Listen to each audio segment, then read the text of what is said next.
The St. Lucia Crisis Centre since 1988 has provided counseling and guidance to domestic violence victims. Throughout its existence, it has relied on volunteers for provision of staff and its physical premises.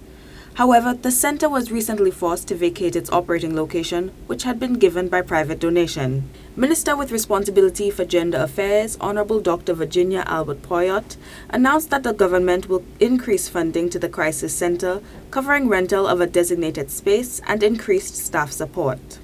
The subvention that they used to get from government before was in the region of $72,000 a year.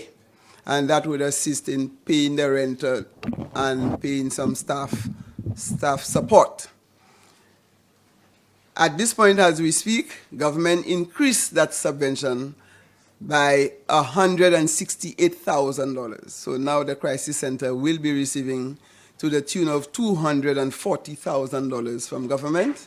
The Women's Support Centre, a safe house for women and children seeking refuge from domestic abuse, is also set to receive an increase in government attention. The place actually provides a kind of environment like a home, so they actually stay there.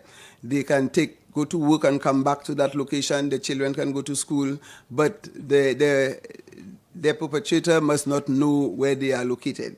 And that has to be done in terms of the support until the situation has been addressed, whether legally or otherwise. Following an operational review announced in March, spearheaded by shelter staff and the Civil Service Association, CSA, major changes to the management and funding of the Women's Support Centre are soon to come. That review recommended that we have a transition committee that will transit that Women's Support Centre to either an organization or a business, and it has to be registered.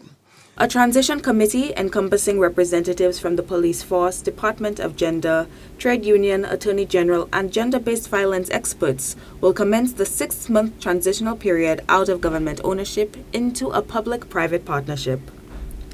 For Choice News Now, I am Shyne Savory.